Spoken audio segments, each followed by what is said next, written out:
Agnes stood with the $5 deed in her hand, the paper thin and brittle as a dead leaf. 70 years had taught her the weight of things, and this document, representing 3 acres of useless, north-facing rock and one dark hole in the side of a hill, weighed almost nothing. It was Mr. Hemlock's final act of charity, a flourish of performative pity after he'd acquired the lien on her and her late husband's farm. The town of Redemption had already passed its verdict.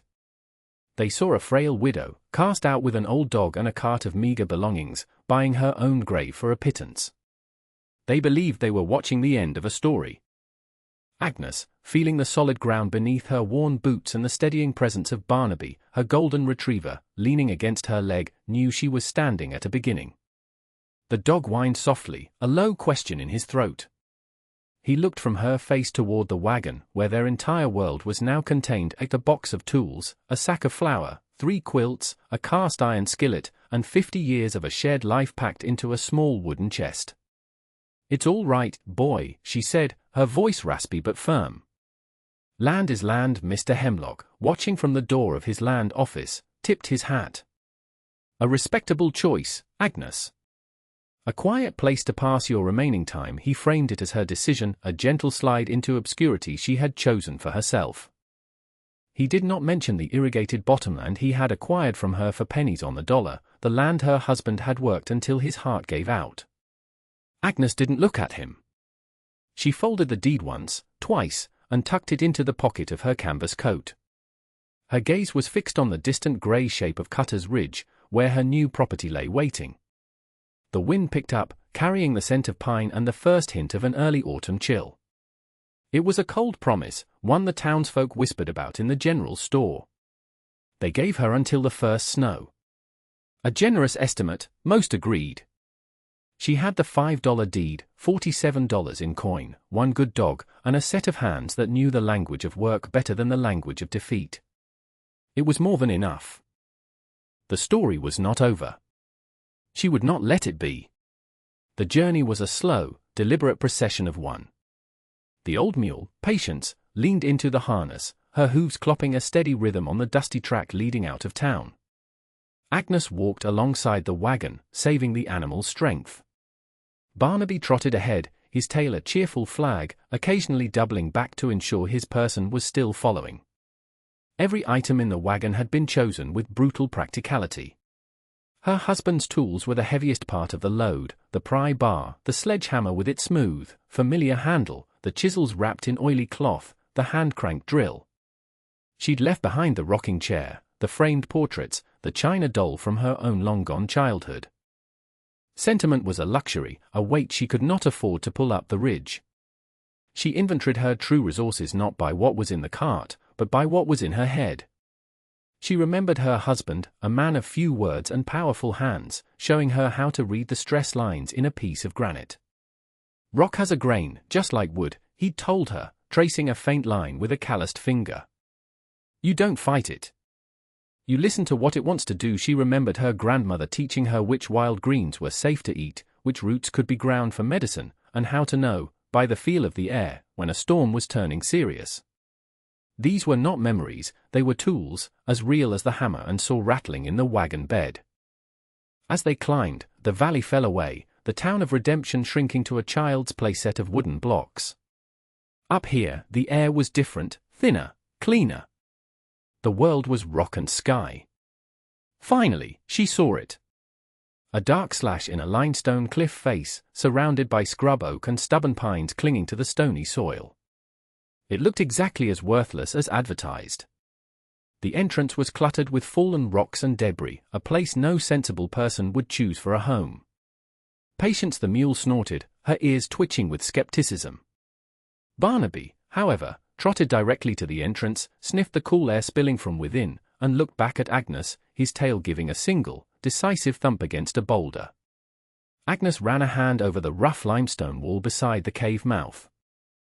It was cool to the touch, but not damp. She looked up at the sky, tracking the path of the late afternoon sun. The ridge faced north, yes, a terrible disadvantage in winter. But this specific cliff face, this small amphitheater of rock where the cave was situated, was carved in such a way that it caught the sun for a surprising number of hours. It was a detail a man on a horse, surveying from the valley floor, would never notice. She had noticed. She lit a lantern and stepped inside, Barnaby close at her heels. The air was still and cold, carrying the clean, mineral scent of deep earth. The cave was not large, a single chamber that sloped gently downward for about 30 feet before ending in a solid wall of rock. The floor was uneven, a jumble of stone and packed dirt. Most people would have seen only a dark, inhospitable den. Agnes saw shelter. She saw a fortress against the wind. She saw a place where the earth's own warmth could be held and used. She walked deeper, the lantern light dancing across the rough-hewn walls. And then she heard it. A faint, steady dripping. At the very back of the cave, almost hidden behind a curtain of rock, was a fissure. From it, a tiny, crystal-clear stream of water emerged, trickling down the rock face into a natural stone basin before disappearing into a crack in the floor. She dipped her fingers in the basin. The water was shockingly cold, pure. She tasted it. It was sweet, without the alkaline bite of much of the region's water. This was not a seasonal seep. The moss growing thick and green around the fissure told her it was permanent. A live spring, inside her shelter. This single discovery changed everything. It was the hidden value, the secret the land held that no one had bothered to look for. Water was life. A reliable source of it, protected from the elements, was a treasure beyond price. Mr. Hemlock had sold her a worthless hole in the ground, but he had unknowingly given her a wellspring. She walked back to the entrance and looked out. The sun was beginning to set, painting the valley below in hues of orange and purple. She could see the smoke rising from the chimneys in Redemption, each plume a sign of a home preparing for the night. They were all down there, comfortable in their certainty of her failure. Agnes took a deep breath of the cold, clean air. She had a roof of solid stone, walls that could turn back any storm, and water that would never freeze. She had work to do. She turned back into the darkness of her new home, the lantern in her hand a small, defiant star.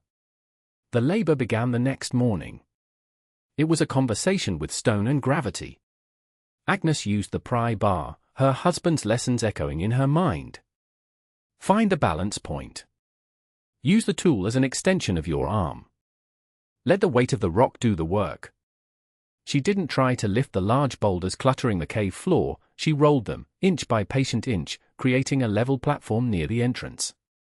The smaller stones she carried, her back and legs complaining with a dull, familiar ache. She sorted them by size, creating neat piles outside the cave. These were not debris, they were building materials. Barnaby, after a few failed attempts to help by dragging sticks into the cave, seemed to understand his role was supervisory. He lay in the sun just outside the entrance, his head on his paws, watching her with solemn brown eyes. Once the interior was clear and the floor was level, she turned her attention to the entrance. The cave was a perfect back room, a pantry, a cellar, a bastion against the deep cold to come. But she needed a front room, a place for a hearth, a place to live that wasn't perpetually in shadow. Using the scavenged timbers from the wagon and the straightest pine she could fell with her small axe and saw, she began to frame a small cabin that attached directly to the face of the cliff. It was a lean-to of the most ambitious kind. The rock face itself would serve as the back wall, a massive, unmovable thermal mass that would absorb the heat from the hearth and radiate it back all night long. She notched the logs with an old adze, the chips flying, the scent of fresh-cut pine sharp in the air. Each log was a victory. She worked for 3 days getting the angle of the roof right, ensuring it would shed snow properly. The log locked tight. From the valley, the people of Redemption could see a small, persistent plume of smoke from her cook fire. Finch, the general store owner, polished a jar on his counter. "She won't last," he said to a customer. "The first real wind will take that shack of hers apart." It's a fool's errand, but up on the ridge, Agnes wasn't building a shack. She was fitting her small life into the shape of the land, listening to the rock, and creating something that belonged there. She was not fighting the wilderness. She was making a partnership with it. With the cabin's shell constructed and the roof sealed with packed earth and sod, she turned to the next phase, life. She took 20 of her remaining dollars and walked the long road to a small, remote farm run by a stern woman named Martha, who lived even farther from town than she did. Martha looked Agnes up and down, her eyes missing nothing. Agnes didn't haggle. She stated what she needed. "I need 2 ewes, hardy ones. And 6 laying hens." Martha nodded slowly. "Most folks want lambs. You just want the sheep." "I want wool and milk," Agnes replied. "And I want animals tough enough to forage on a rocky hillside." Martha considered this, then led her to a pen. She pointed out 2 sturdy-looking ewes with thick, shaggy coats. "These 2 are sisters. They'll stick together. They know how to find grass where there ain't none." She sold them to Agnes for a fair price, throwing in a rooster for her small flock of hens. The journey back was even slower, the bleating of the sheep and the clucking of the chickens in a crate adding to the chorus of effort. She used the stones she'd cleared from the cave to build a low, sturdy, dry stone wall, creating a small pasture against the cliffside. It was a technique her husband had used for farm walls, fitting the stones together without mortar, letting their weight and shape lock them into a solid structure. The sheep, after a brief, skeptical inspection of their new home, immediately set to work clearing the brush. The chickens, released into a smaller, timber-framed run, scratched and clucked with industrious contentment. Barnaby appointed himself the solemn guardian of the entire operation, watching the sheep with an intensity usually reserved for squirrels. Next came the garden. The soil was thin and poor, but against the sun-warmed southern exposure of the cabin and the cliff, she built raised beds.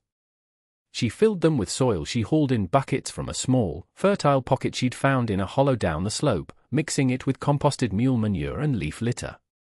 She planted what she knew would grow: potatoes, kale, hardy squash, and turnips. Things that stored well, things that held their life through the cold. Her days took on a rhythm dictated by the sun and the needs of her small domain. Tending the animals, weeding the garden, reinforcing the cabin, cutting and stacking firewood. She worked from dawn until her muscles trembled with fatigue, then sat by her small fire, eating a simple meal of corn mush and kale, with Barnaby resting his heavy head on her knee. She was not just surviving, she was building a system. The sheep provided milk, which she made into simple cheese. The chickens gave her eggs. The garden offered vegetables. The spring gave her water. The forest gave her wood for fuel. It was a closed loop, a small, self-sustaining world she was building from a place everyone else had declared barren. One afternoon, a rider appeared on the track leading up to her homestead. It was Mr. Hemlock, his horse looking sleek and out of place against the rugged landscape. He dismounted, taking in the scene with an expression of polite surprise. He saw the sturdy cabin front, the neat stone wall, the healthy-looking sheep, the plume of smoke rising from the stone chimney she'd painstakingly built. This was not the picture of decline and desperation he had expected. "Agnes," he said, his voice smooth and paternalistic. "I was in the area and thought I'd check on your well-being." "It seems you've been busy." "I've had things to do," she replied, not stopping her work of splitting kindling. The axe fell with a clean, satisfying thud. "Indeed. It's quite remarkable. However, I've come with an offer. I feel I may have acted hastily. The town council is concerned for your safety, with winter approaching. I am prepared to buy this parcel back from you for, let's say, $50. 10 times what you paid. And I can arrange a room for you at the boarding house in town. A comfortable place for you." He smiled, a gesture of magnanimity. He was offering her an escape, a return to the dependent state everyone expected of her. He was offering to erase her work. "Why would you want a worthless piece of rock, Mr. Hemlock?" she asked, her eyes level on his. She did not ask about his generosity, she asked about his motive. The question caught him off guard. "It's a matter of tidying up the books. An outlier property. It's of no real value, of course, just a gesture of community spirit. I am not cold, and I am not hungry. I have my own roof and my own water. Why would I trade that for a rented room?" she asked. Her questions were simple, factual. She refused to argue on his terms. He saw the stubborn set of her jaw, the quiet confidence in her posture. This was not the defeated woman he had ushered out of his office. His miscalculation was beginning to dawn on him. He had assumed she would fail. He had not considered that she might succeed. His offer wasn't generosity, it was an attempt to correct a mistake. He wanted the land back before she discovered whatever it was he had missed. But her quiet possession, the evidence of her labor all around them, told him it was already too late. "The first snows will be here soon," he said, his tone shifting slightly, a hint of a warning. "A storm on this ridge is not like a storm in the valley. You should reconsider." Agnes simply picked up another log and set it on the block. The conversation was over. He mounted his horse and rode away, the silence of the ridge swallowing the sound of his departure. He now understood she had something of value. He just didn't know what it was yet. The days shortened, and the air grew teeth. Agnes worked with a focused urgency, her life a race against the coming cold. Every fallen branch was potential warmth, every late-season vegetable a victory against the hunger of winter. She spent a week cutting firewood, the rhythmic swing of the axe a counterpoint to the steady beat of her own heart. She stacked the wood in a long, high rick against the eastern wall of the cabin, where it would be sheltered from the worst of the wind and snow. Inside the deep, cool cave, the temperature remained constant. It was the perfect root cellar.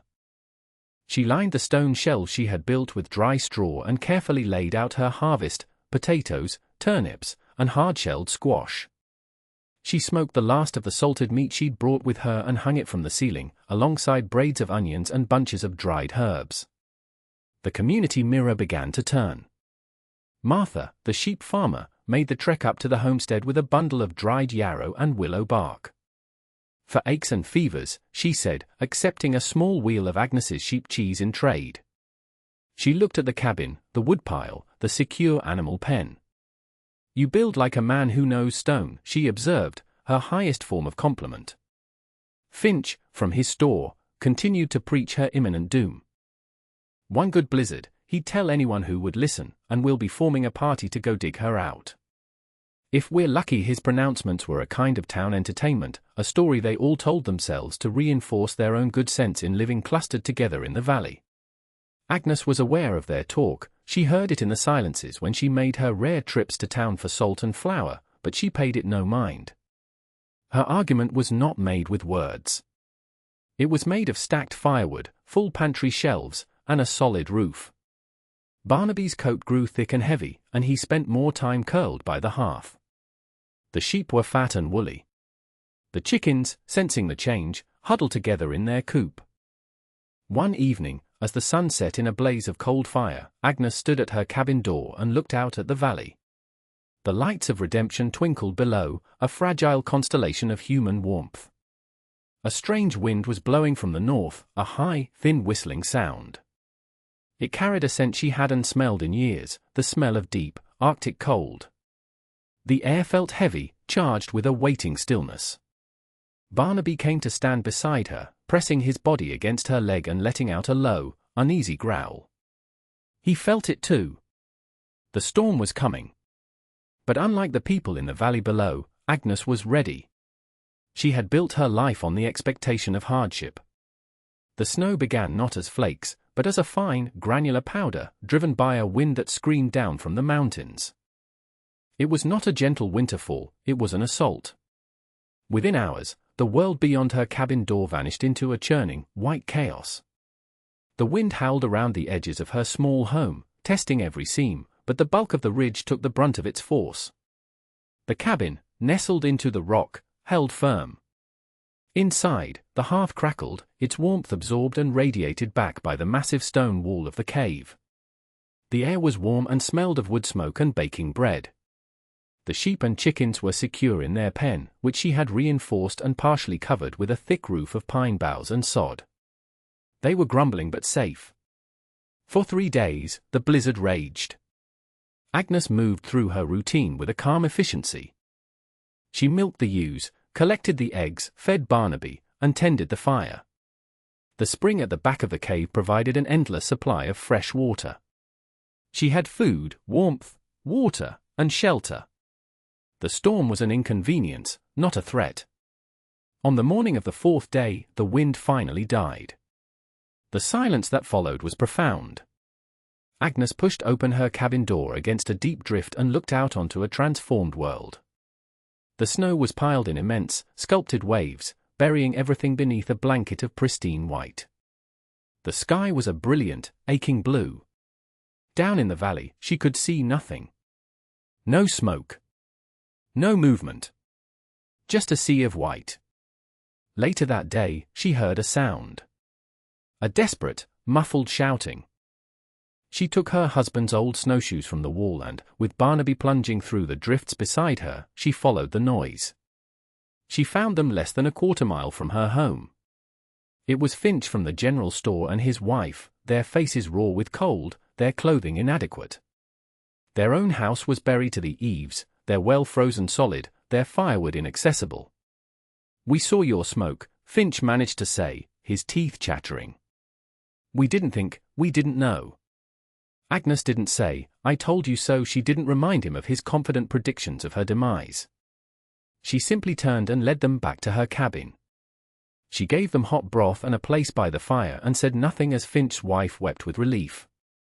They were the first. Over the next 2 days, more followed. A family of 4 whose roof had collapsed.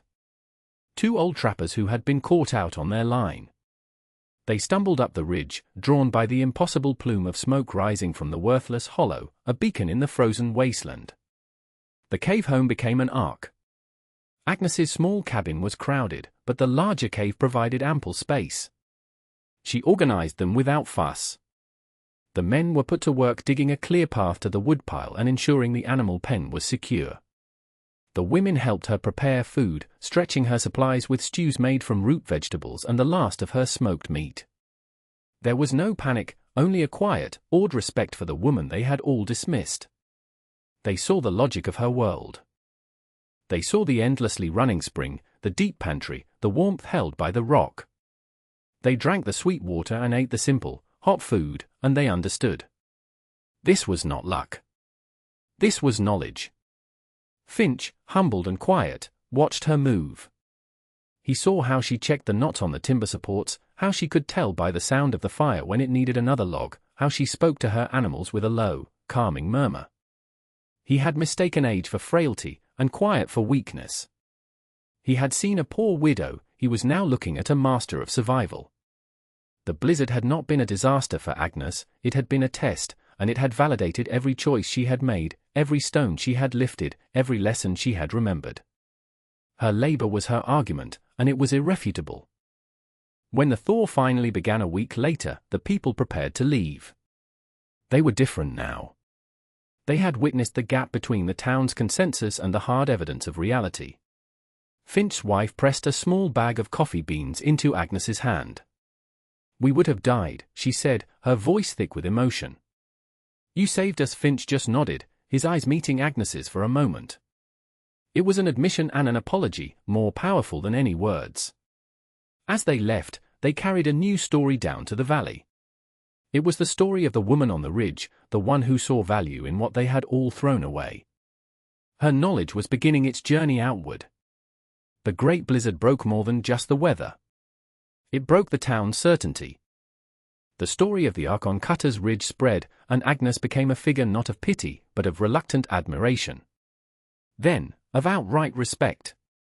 Her final vindication came a month later, in the form of Mr. Hemlock, slogging up the muddy path to her door. His face was grim. The blizzard had frozen the town's wells, and the subsequent thaw had flooded the creek with muddy, undrinkable runoff. The town of Redemption was running out of clean water.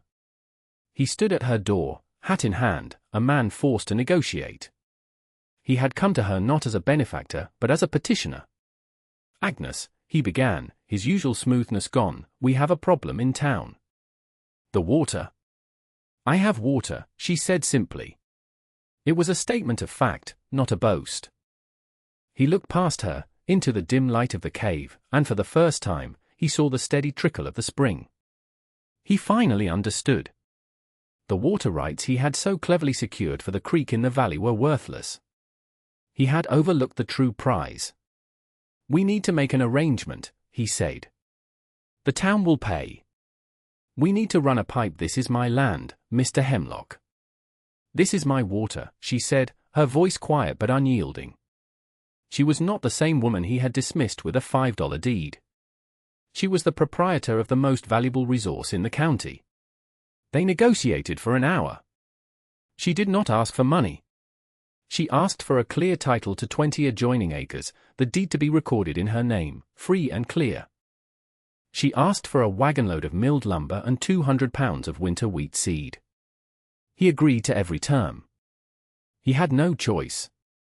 Her survival had given her power, and she used it not for revenge, but for establishment. The woman they had declared finished was now the most secure person in the valley. Her empire was not one of money, but of substance, land, water, shelter, and knowledge. The knowledge she had activated didn't stay private.